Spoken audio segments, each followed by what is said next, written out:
Welcome to Climate.edu, the podcast exploring the intersection of climate change and higher education. I am your host, Richard Sebastian. Today's guest on this first episode of Climate.edu is Dr. Bryan Alexander, author of the book Universities on Fire, Higher Education and the Climate Crisis. Universities on Fire is one of the first books, at least that I've come across, focused on the topic of how climate change is impacting higher education. It is the result of Bryan's thinking and writing and blogging and discussing this topic. It's deeply researched and incorporates the latest climate scientific data. What makes it such a compelling book is that at its core, it's a work of imagination, or what Bryan might call a work of futuring. In fact, the book often reads like a dystopian sci-fi novel. For example, in the opening pages, Bryan asks us to imagine a college campus of the future under attack, only it's besieged by various climate scenarios. He describes a campus of flooded libraries and academic buildings, one where choking wildfire smoke fills college classrooms, where a dangerous heat wave overcomes students and faculty, one where the college must hoard potable water due to severe drought. Bryan imagines a series of these possible futures for higher ed based on how the world may or may not respond to the climate crisis. And he extrapolates the potential impacts on campuses, on teaching and learning, on research, and on the communities within which these institutions are situated. The futures he describes, even the best scenarios, are unsettling. And he makes clear that across the globe, but most notably in the U.S., our educational leaders and institutions just aren't doing enough. But the book also documents example after example of great work being done by both faculty and students at institutions around the world. Work that I think collectively can serve to point the way forward for other institutions and for the higher ed sector as a whole. The questions driving his book are in many ways the same ones I am eager to explore on this podcast, which I think makes Bryan an ideal guest to kick off the inaugural episode of Climate.edu. Besides Universities on Fire, Bryan is the author of 3 other books, including Academia Next, named one of Forbes magazine's best higher education books of 2020. He is a thought leader, an educational consultant, and despite looking like an off-the-grid prepper with his long, overgrown beard, is an educational futurist, sharing his insights and ideas about the future of higher ed in his monthly report, Future Trends in Technology and Education, through his weekly webinars, on his blog, and published articles, through presentations. I could go on. He is a very busy man. So, without further ado, here is my conversation with Bryan Alexander.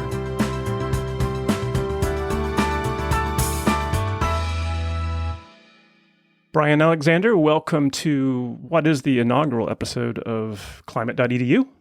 I really appreciate you being here, and I'm excited to talk to you today. I can't think of a better way to kick off this podcast than to talk to you specifically about your most recent book, Universities on Fire, which was published, I believe it was last March in 2023. Yes, that's right, Richard. And thank you very much for hosting me here. It's always a pleasure to talk, and it's really an honor to be your signal interviewee. Well, yeah, it's an honor for me as well. And for people who may not know you that well or know you as I do, you are a higher ed futurist. And correct.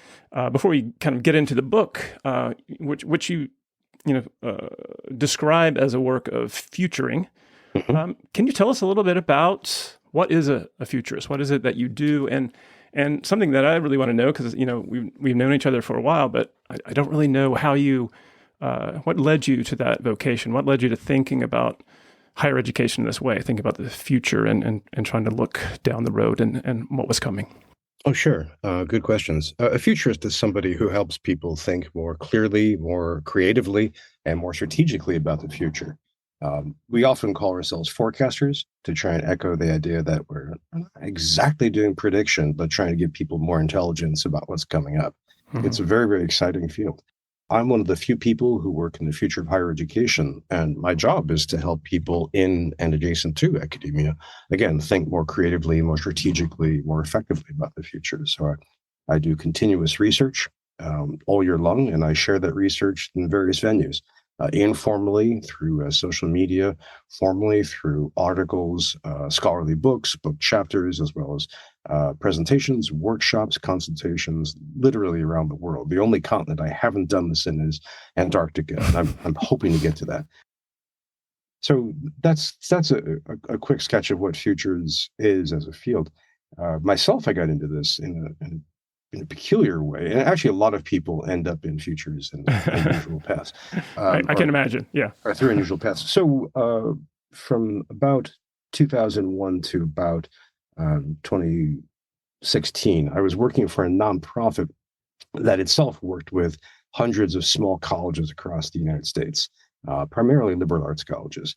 And my job was to help them deal with emerging technology. And so that involved at the time, mobile devices, what we then called Web 2.0, now social media, right. Augmented reality, virtual reality, and more. And I found that when I went to campuses and spoke with people, and I said, let's talk about emerging technology and what it means for all of you, I would lose half the audience right away. And people would tell me, well, I'm not interested. I mean, I'm too busy with other things, or we have IT staff and that's their job to handle this, or right. the technology doesn't matter, or I hate technology, I'm a Luddite. And so I wanted to get that audience back. I wanted to connect with them.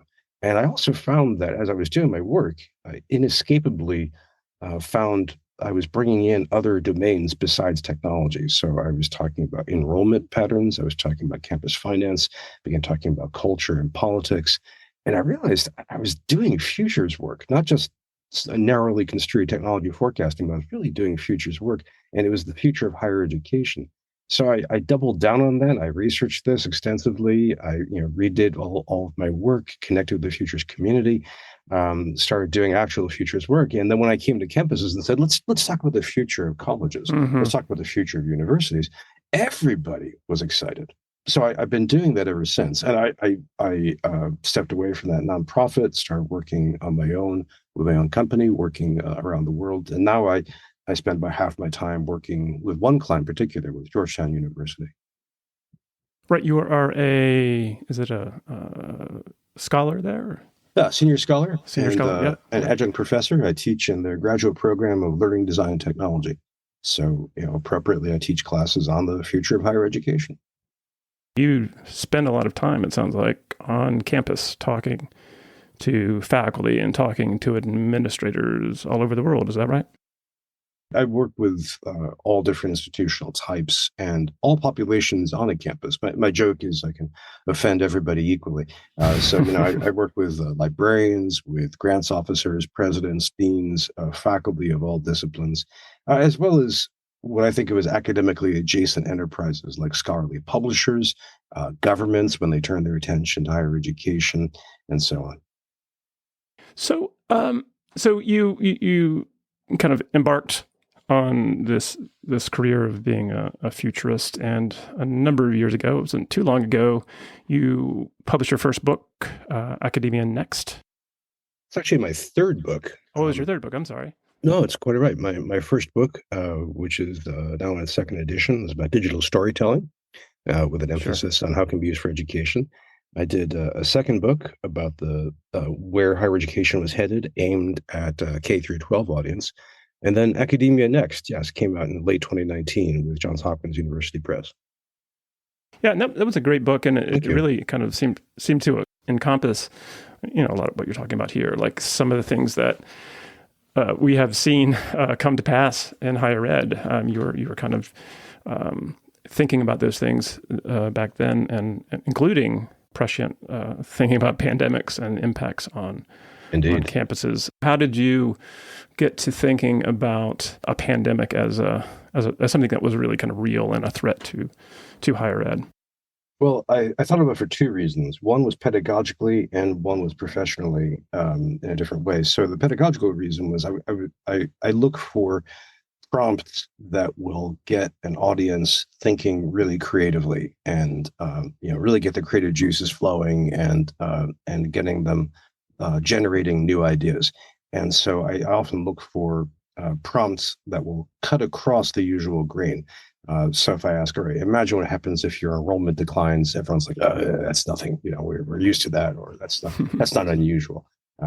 Asking them to think about, well, what happened if an asteroid struck the Earth? Well, wow, then they get excited. But so I found pandemics. I was researching the century-old, more than a century old now, in 1918 Great Influenza, and thinking, all right, this should be a good prompt, because it's credible, and also because it really cuts across the grain. I did this in a workshop for a bunch of my Georgetown students, and it really lit a fire under them. This is back in 2017, 2018.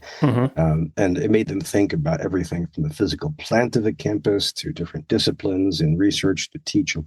In the futurist field, we've been thinking and talking about this for a while. And the sad thing is we weren't able to influence people enough to prepare. But yeah, I rolled this out. I used this in classes. I used this in workshops. And I wrote about this on the now notorious page 23 of Academia Next, asking readers to imagine that. Right. And so, yeah. And they didn't really have to. A couple of years later. people have been creeped out since. They said, Alexander, what did you know, right? What dark forces are you in league with?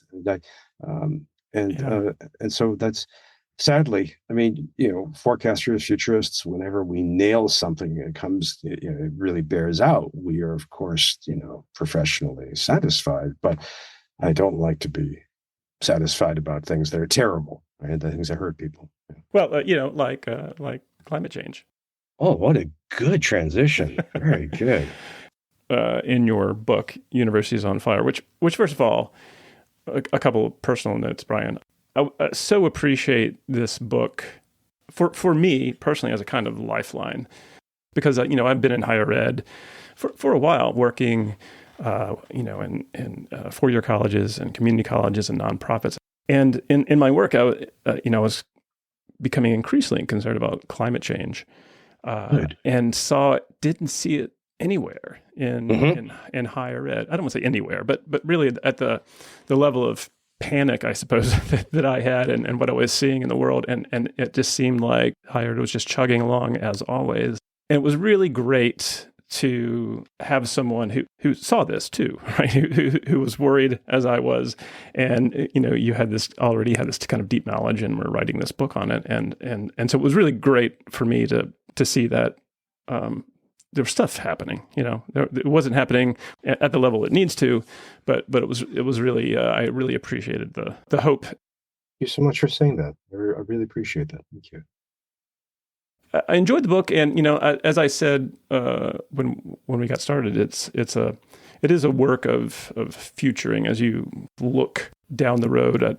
We look what's happening now with climate change and some very real weather-related and climate-related things that are impacting all of us. Project that down the road at what that might mean for higher ed globally. Where did the idea for the book come from? Where did it originate? And where you decided, hey, I'm going to write a book about this. Well, sure. That's a good question. After Academia Next came out, and it did well. I mean, it came out in paper, it came in an audiobook version. It got a prize. I mean, I was very, very pleased with this. And I thought, okay, what's the next book? Because I love writing books. I mean, it's just one of my favorite things in the universe. And I thought, okay, well, this book, Academia Next, took a look at the next 30 years of American higher education. Well, let's expand things. Let's take a look at the globe. Let's look at the world of higher education. And let's look further out. Let's push it to the year 2100. And let's just see, so we can really do some long range futuring and planning. And as I started diving into this, it was a huge topic. I mean, it's mostly in the United States, we tend to write about American higher ed. And one reason is because higher ed in the U.S. is huge and diverse. I mean, 4,000 institutions roughly, and an incredible institutional variety. And it's also, a world leader. It's very, very influential in all kinds of ways.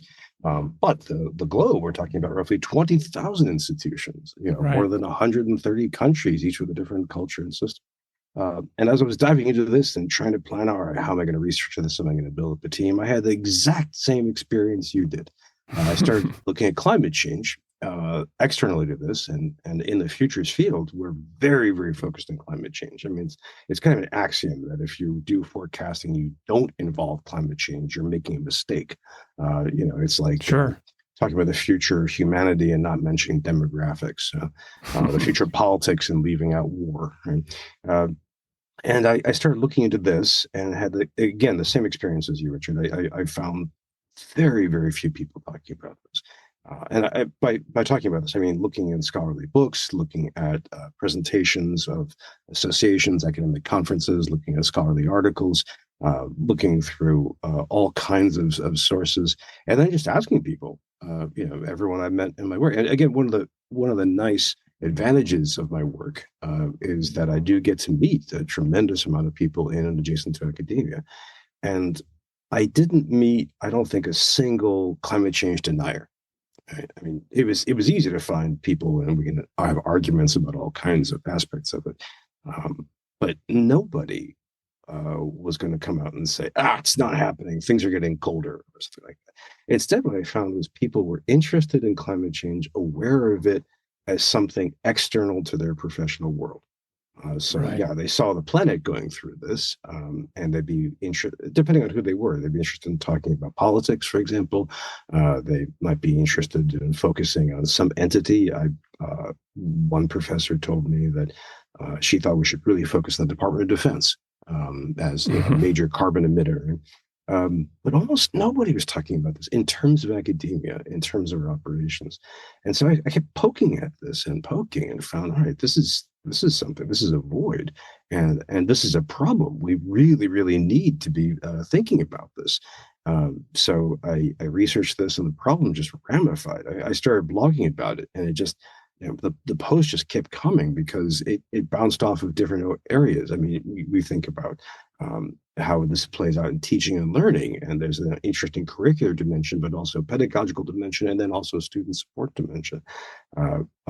My dear friend Cliff Lynch, the director of the Coalition for Networked Information, got me thinking about the preservation of scholarly materials in the case of climate change, right. And that is a whole, rabbit hole right there. Not to mention the physical campus, and so this had to take the shape of a book. And as I finished it, as I was working with the press, Johns Hopkins is a fantastic press. They publish your book, right? Yeah, they publish. This is my second book with them. Greg Britton is a fantastic editor. They've got great staff. It's just a real pleasure working with them. I started a Google Doc of notes for things to add. And that Google Doc just kept growing and growing and growing. And as I'm going through revisions, proofing, indexing, proofing cover art, and all this, that Google Doc just kept going and going. And at some point, I had to just, all right, that's a second book ready to come out. And this is I can imagine. It's really a very, very deep topic. So that's how I came to write it, and it came out a year ago. Why do you think there is this lack of engagement with climate change when higher ed institutions are really there to shape the world and create new knowledge and interact with the world and establishing some kind of foundations of society and civilization, and it's got a big role to play. Why do you think there was this deafening silence amongst generally higher education faculty and administrators?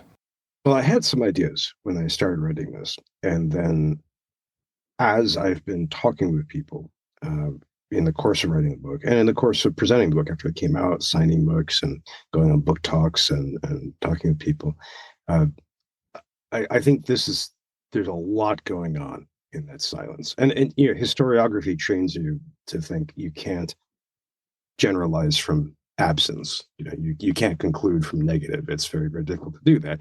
But I've, as a card-carrying extrovert and as a researcher, I'm shameless. I just interrogate people and say, well, why don't you do this? What's going on? And I've heard a wide range of reasons.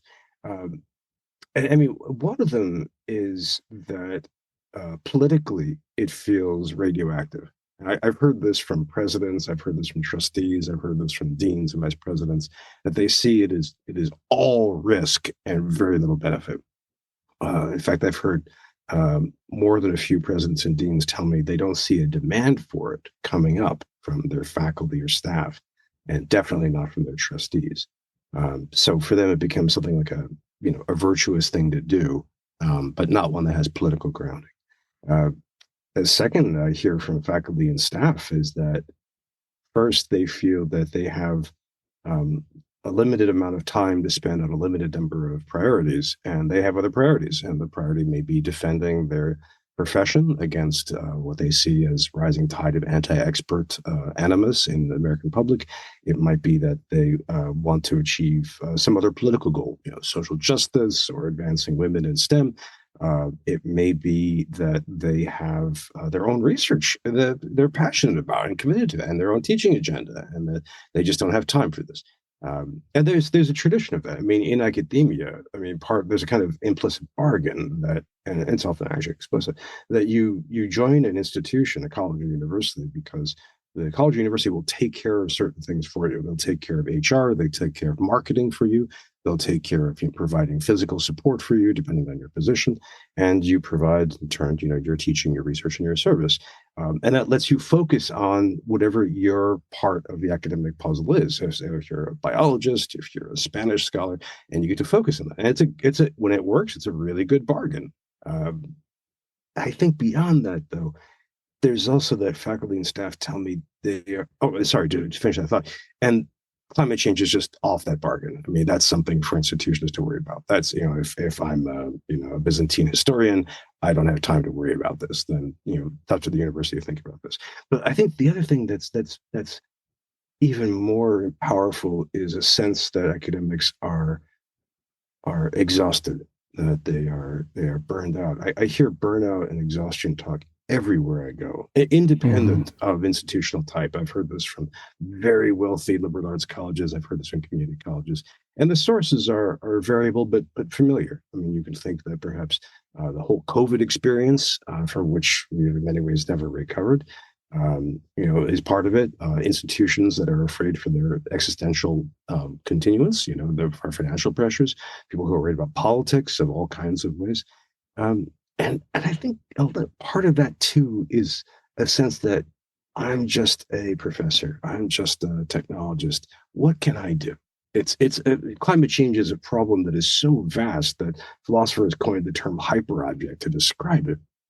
Well, how can you get traction? I mean, so if you're wealthy, you can buy a Prius or a Tesla. If you're not so wealthy, you maybe change your diet up, maybe you walk and bike more. But where's the point of contact? How do you respond? And I've heard that from quite a few people as well. I'm sorry to go on such length, Richard. It's just that lack of engagement is really, really complex. It mirrors, I think, society at large, right? This is Timothy Morton does call this a hyper object. It's how do you get your mind around something that impacts everything, right? It truly is a kind of global systemic challenge. Yeah. I will say what I appreciated about Universities on Fire was you really making the connection to teaching and learning and pedagogy, making the connection to how college or university, kind of the role that it has in a community, and how that might be strengthened to respond to the challenges of climate change. You really took a very comprehensive view, both of kind of the globe and the different kind of institutions, as well as what the different aspects or roles of an institution have and how they might respond, which I think is enlightening to me and probably to other folks as well. How did you as you said, it's a big topic and higher ed's a big sector. How did you decide to organize the book in the way that you did? Because certainly you can't include everything. Well, partly I drew on my own professional experience of being able to work with different aspects of a campus, and different populations, different professions, different domains, and so that's one virtue. But also just looking at climate activism. It's fairly axiomatic in climate that this is an all of the above, right? Kind of effort that if we're going to decarbonize, we have to do all kinds of things, and it really one slogan I have in the book is that climate change is the new liberal arts, because it really involves all these different parts of the human intellectual endeavor.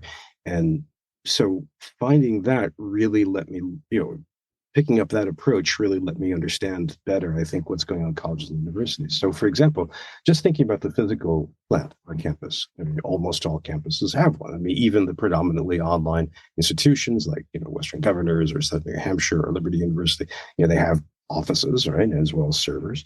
And that alone would have been a whole book. It was really, I really crammed a lot into that chapter, because you think, for example, to what extent different campuses are exposed to physical danger due to climate change. So if they're, for example, on the edge of a desert, if like in the American Southwest or in Egypt, are they exposed to rising sea levels? And Sure. that's very, very interesting, because you can actually be inland and still exposed, in part as the land between you and the sea changes, especially as salt water infiltrates water tables, and not to mention being subject to fire, hence the title of the book, or one of the reasons for the title of the book. So, I mean, all those physical threats are there, and the campuses have to figure out how to respond. Do you, for example, if you're facing aridification, how do you supply enough water for your campus? If you're facing fires, one campus I wrote about had an elaborate fire plan, everything from cross-training staff with EMT, having a helipad on campus, to brush hogging and clearing out a radius around the physical campus. And of course, dealing with rising sea levels. Do you, for example, actually build a wall? The Naval Academy in the United States actually just did that, because they have a new library. And my God, you don't want a library to get.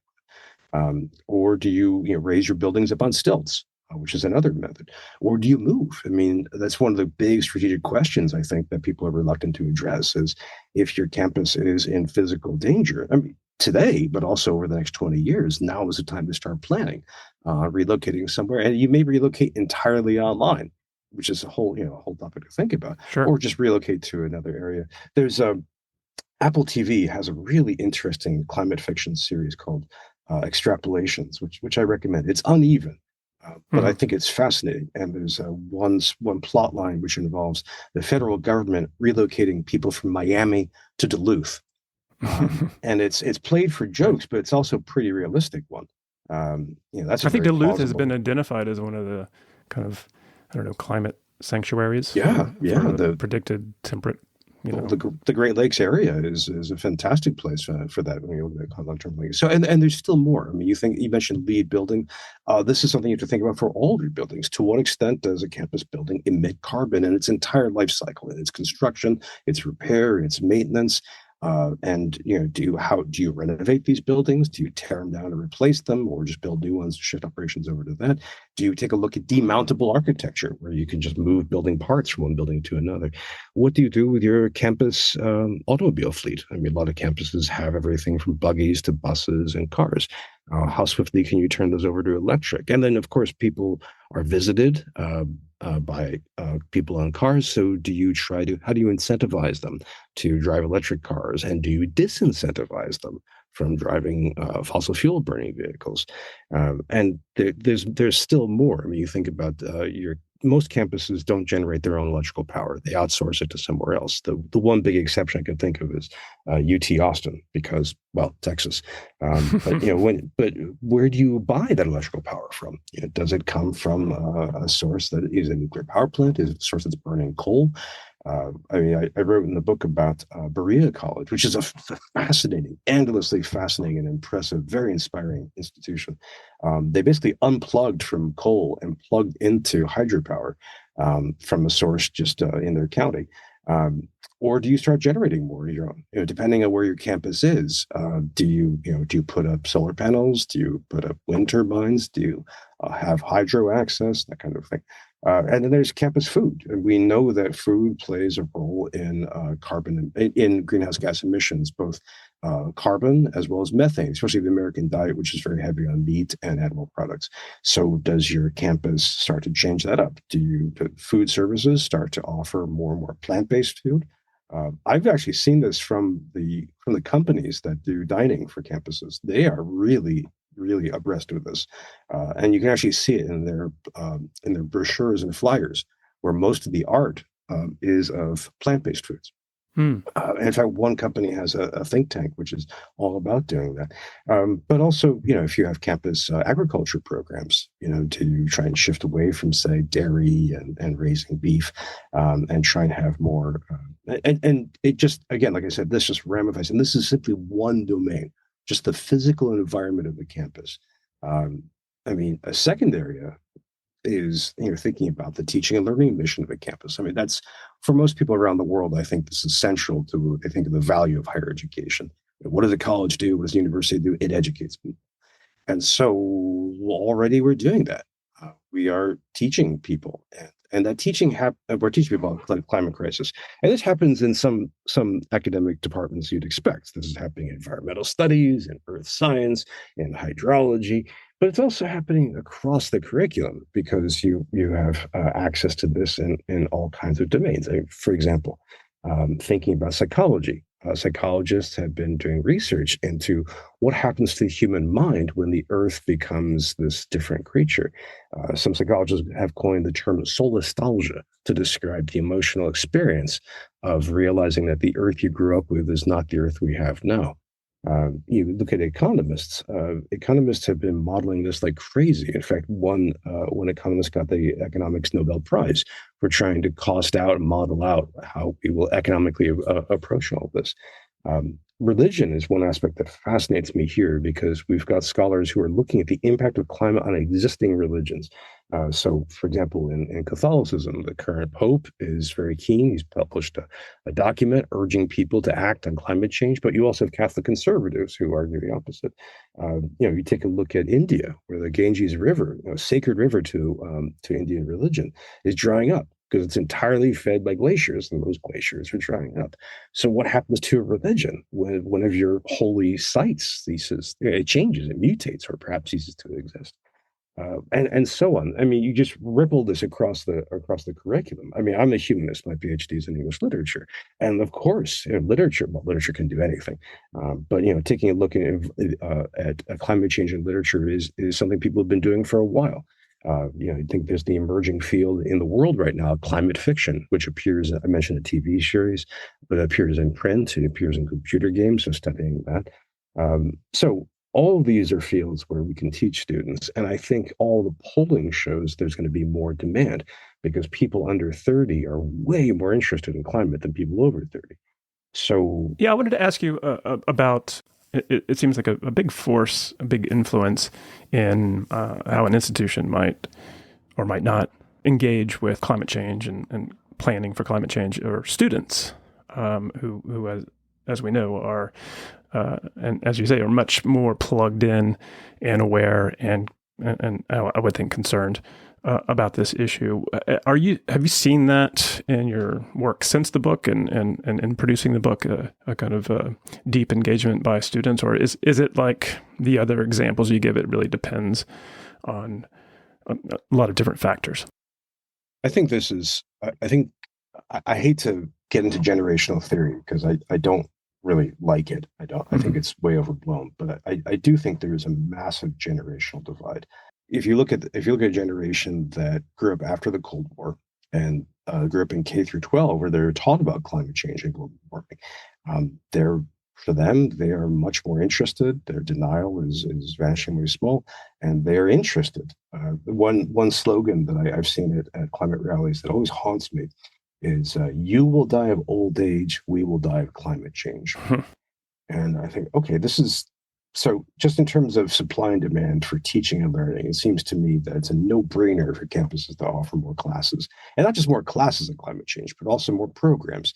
Associate's degrees, bachelor's degrees, master's, PhD programs, and everything from how do you deal with mitigation to perhaps a library science degree with an emphasis on scholarly material preservation and so on.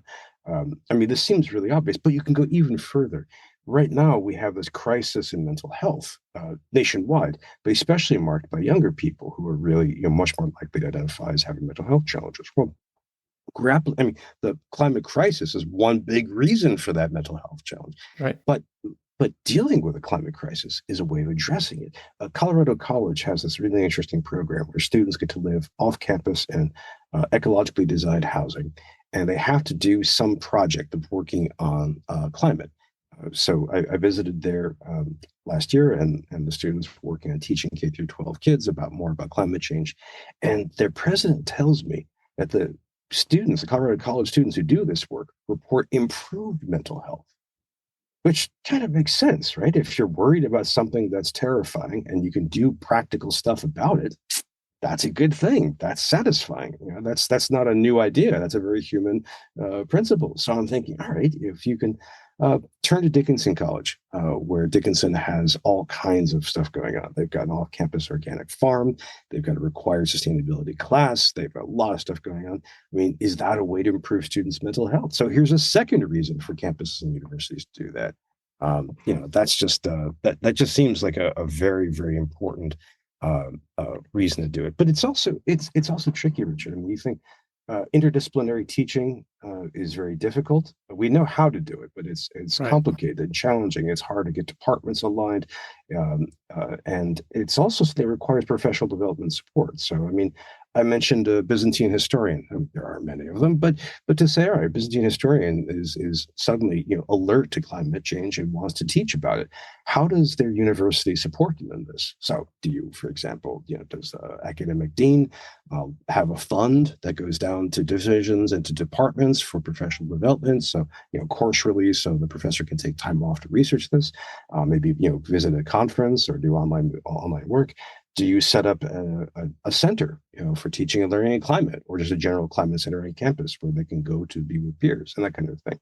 But on top of that, you also have to think about the challenge of students who not only are more interested in this, students, some of them are going to come to you with climate experience. That is, they'll come to you from a city that's been flooded. They'll come to you from surviving a fire, and perhaps they may overstate the role of climate in it. They may consider something a climate disaster, which not everyone agrees is, but that's how they parse it, and that's their feeling. They bring that to class, and you think, okay, how do I honor that without re-traumatizing the student? Again, that's the Sure. kind of thing that you need support for.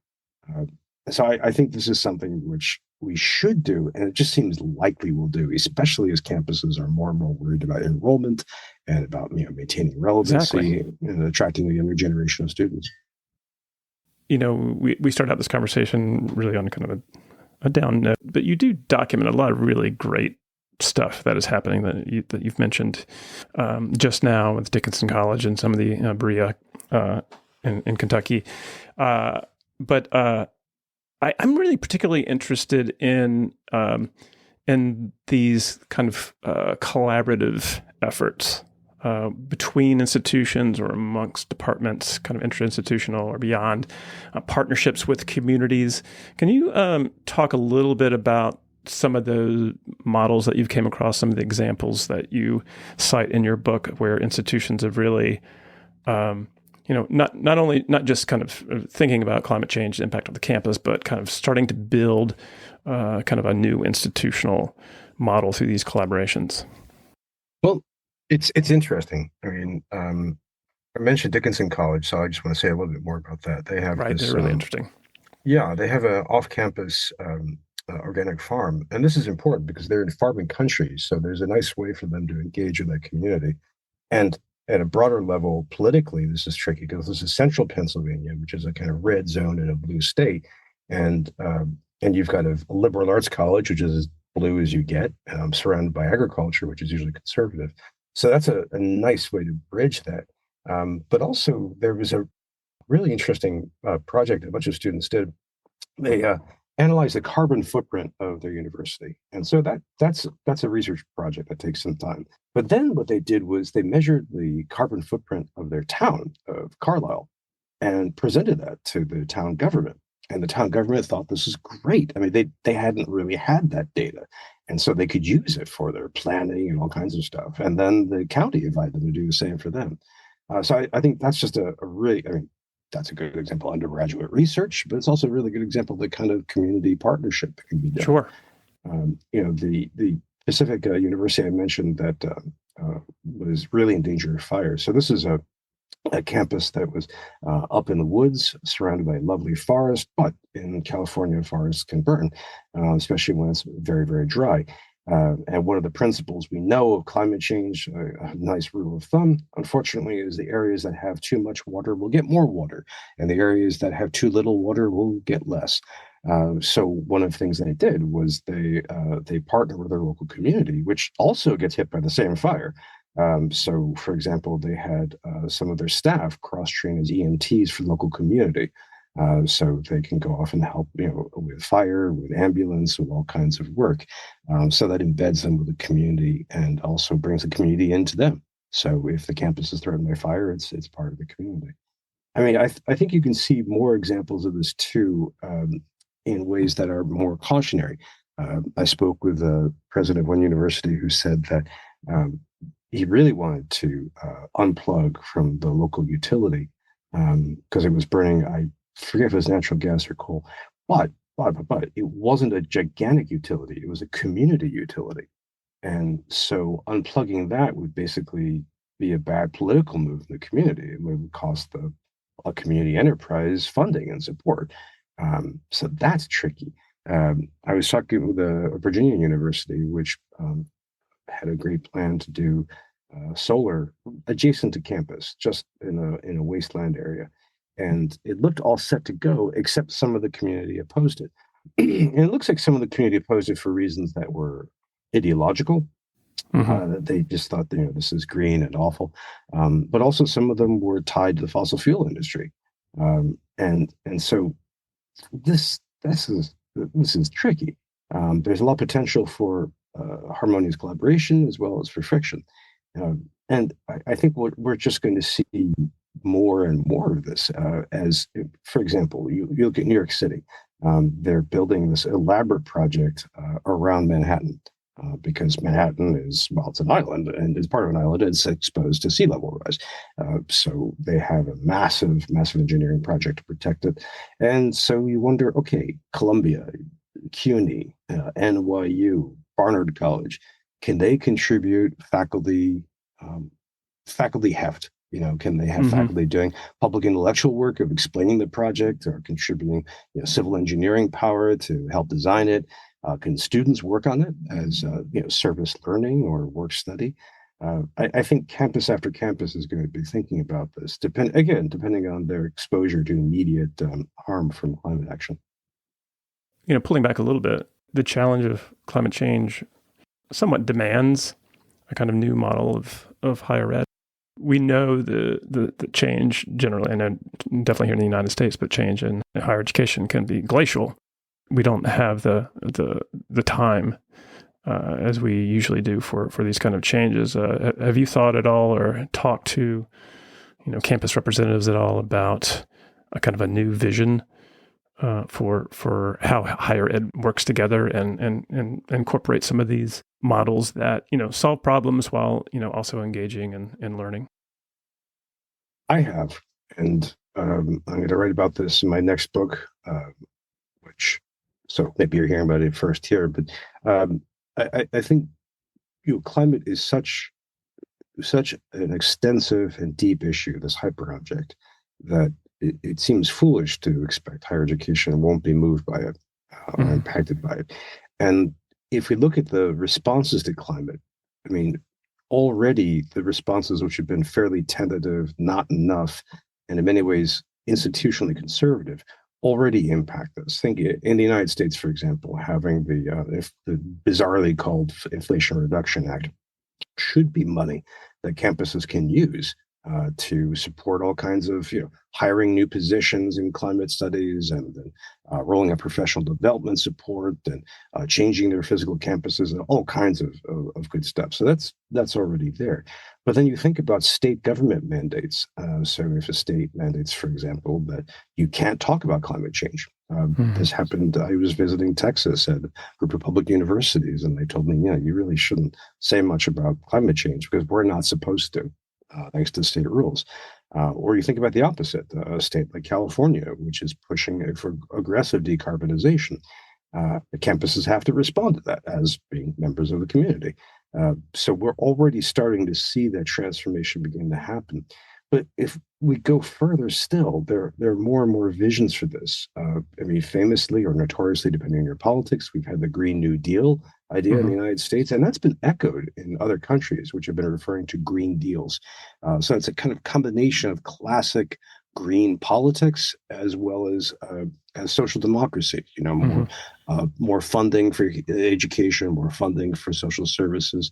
Um, and we have also seen further the question of, well, if you ask, how did we get here? How do we get to climate change? Well, there's the chemistry that we can point to, but also it's a certain form of industrial capitalism. So now there are a lot of interesting arguments about political economy. How do we redesign the economy so that it doesn't keep doing all this? We have Donna Rayworth has her idea of donut economics, which is this fascinating model of trying to balance human needs and ecological systems. We have very popular ideas in Europe and on the left wing of no growth or degrowth economics. My good friend Bill McKibben has this fascinating book called Falter, where he argues that, all right, for 2 centuries, we've rapidly done tremendous work in improving the human condition. You look at lifespan, you look at caloric intake, you look at knowledge, you look at our population size, you look at our physical plan. I mean, just a tremendous amount of growth. It's really, literally unprecedented in human history and astonishing and amazing. He says, okay, well, let's take a look at that achievement and then let's just pause for a minute. And then let's go back and let's repair the damage we did along the way. So let's address colonialism. Let's address racism. Let's address sexism. Let's also address the damage that industrial civilization has done to the earth. Let's just pause growth and this rapid R&D for moments so that we can do all of that. Think about what that means for higher education. We are based on an expanding growth model. We're always supposed to encourage, get more students, get more money. Malcolm Gladwell interviewed a couple of university heads, and he asked them, is there a limit to how much money you need? And they said, nope, we can always use more. Well, what happens? Can we do this? A Vermont University president said we should get used to having a smaller student body, and we should plan accordingly. And he got fired by his board for it. But maybe he was right. This is an argument that James Paul Gee makes about, about Gordon Gee makes about West Virginia's university. I was talking with a European university last year. They mentioned, and they told me not to say this, identify them in public, but they said that they had been offered a grant, a very lavish grant, millions of euros, not a grant, a gift, and that would involve building more buildings on campus. And they were thinking of turning it down because they didn't see growth as a future of higher education moving forward. So why should they make new buildings? We have to start thinking about this. And it's not crazy for us because we have been making the thinking available that led us to this point. Our business schools, our petroleum engineering programs, our undergraduate classes in ethics have helped fuel people who made the decisions that took us to this point of massive global warming. So it's very consistent for us to start saying, oh, maybe we did a mistake here. Maybe we need to rethink economics, ethics, business models, government. You mentioned on a brighter note. Let me just share one very bright note. In the climate activism world is the idea of solar punk. And solar punk is now. Tell us what solar punk is. Solar punk is a design school. It's a design approach. And it's based on trying to imagine a positive climate change response. So not just taking care of climate change, which is obviously huge, but making a better world, making a world that is more humane, that it's better to live in. And I'm calling it design movement for right now because you'll see it played out in different cultural domains. There's a lot of art. So listeners, I encourage you just to do a Google image search and you can find tons of that, or ask an AI to generate some solar punk images. And you'll immediately see depictions of worlds which are literally greener because there's a lot more foliage. People are growing trees on top of buildings, more plants, a lot more agriculture. You'll see areas with a lot more solar power and wind turbines built into them. And I hosted a Future Trends Forum session where I asked people to imagine solar punking their campus. And it was fascinating to see what people came up with. For example, having more biomimicry or biophilic design on campus. So having closer instead of a kind of sterile building of concrete and glass, having ones where you have a river nearby or a creek, or having more sounds of nature, or having more hydroponics and growing food inside.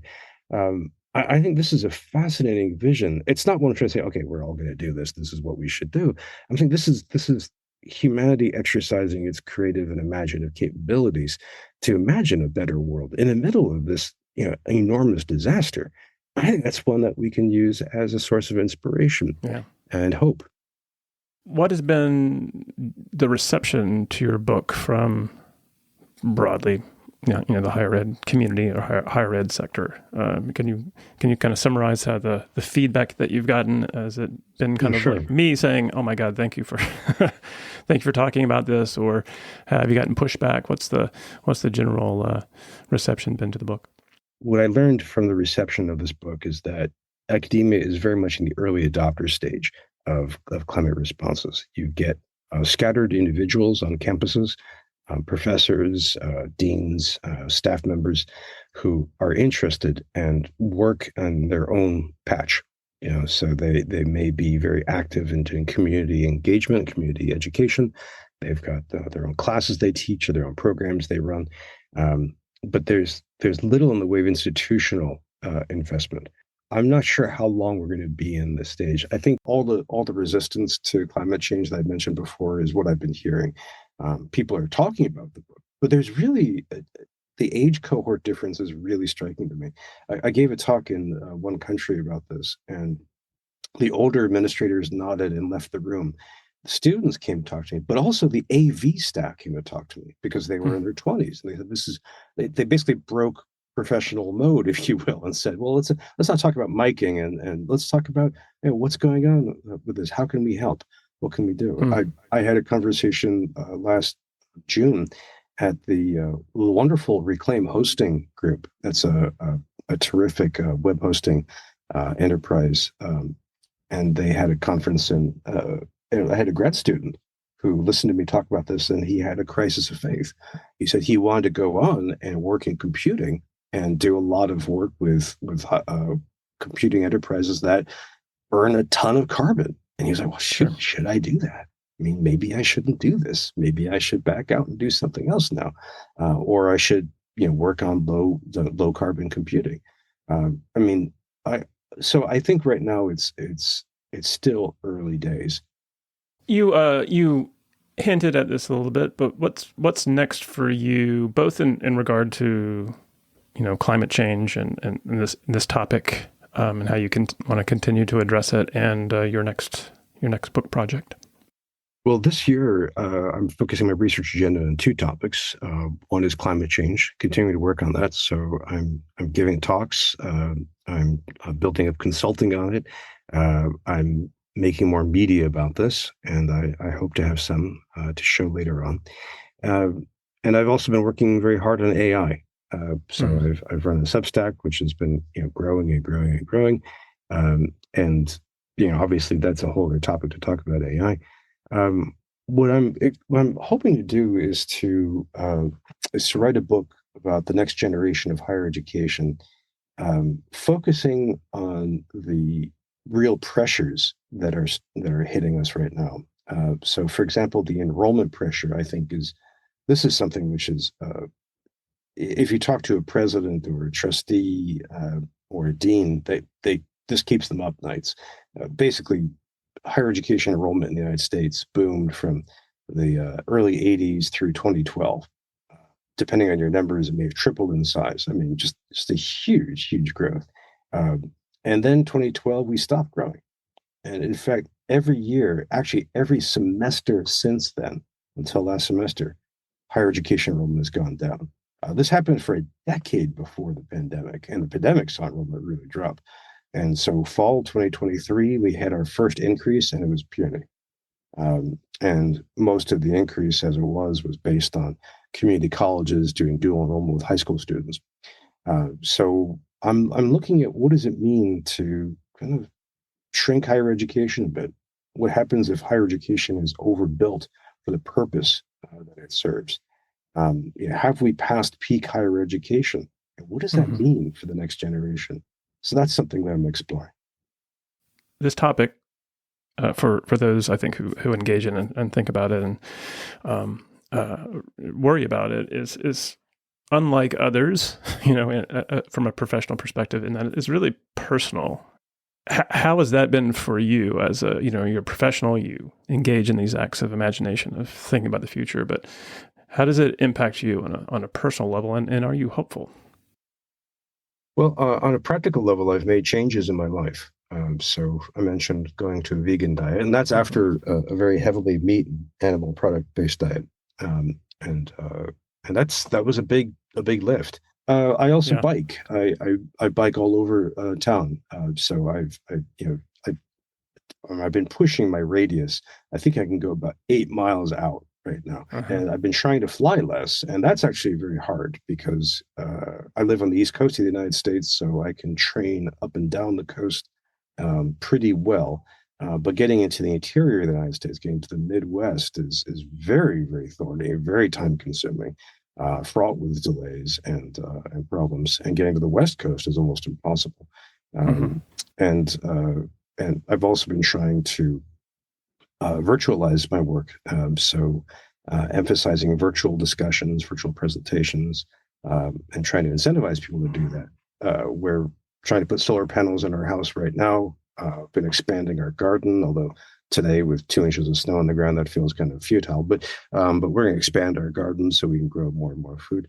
I'm trying to live a solar punk lifestyle. Emotionally, this being a futurist, you should be able to, on a given day, swoop between utopian and dystopian extremes. You should Mm-hmm. be open to the full range of possibilities. I think that's just a professional duty, and that runs risks.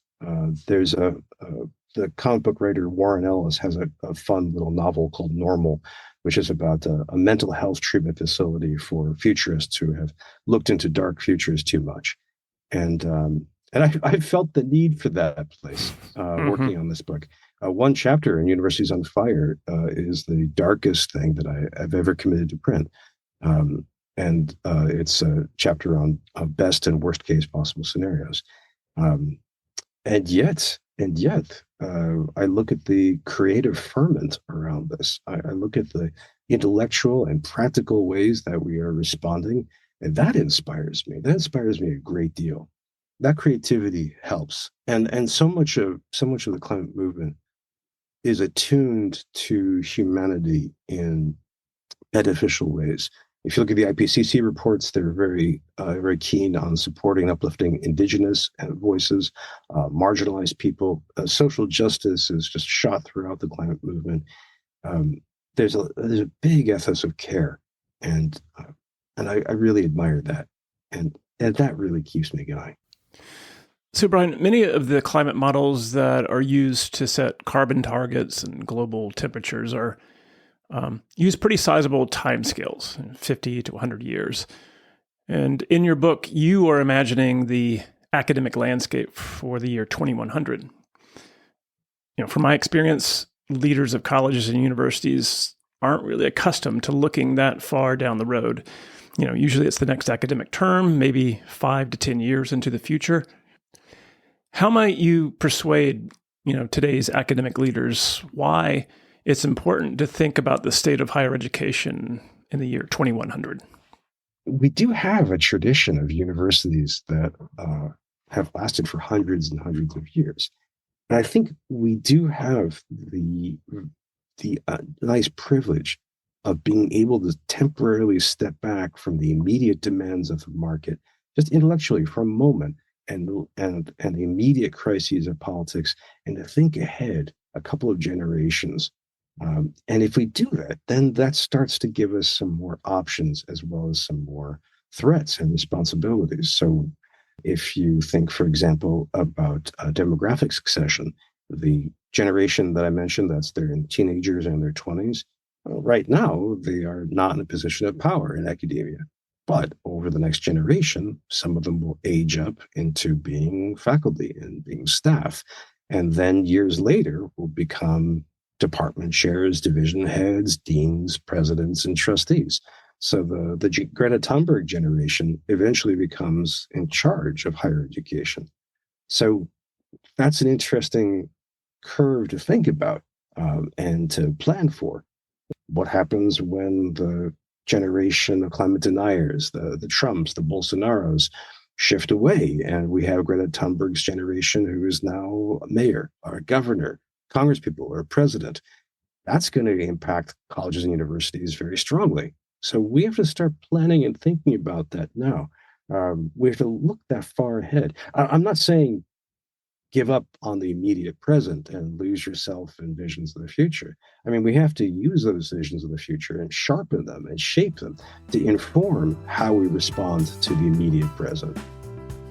I think that's a good place to end. I want to thank you for the book, and thank you for your work in thinking about this topic and the impact of climate change on higher education. And thanks for taking the time to be on the podcast today. My pleasure, Richard. Thank you so much for the venue, for your really good questions, and your very fine hosting. Bye-bye. Climate.edu is written and produced by me, Richard Sebastian. If you like this episode, please subscribe. To learn more about today's guest, see the episode's show notes, where you'll find links to Dr. Alexander's website, social media accounts, and the places where you can order Universities on Fire or any of his other books. You can also go to the show website at climate.edu.com. Yeah, that's right. The word climate, DOTEDU.com. To find details about this and other episodes of Climate.edu, get news and updates related to climate change in higher ed, or to get in touch with me. Thanks for listening. See you next time.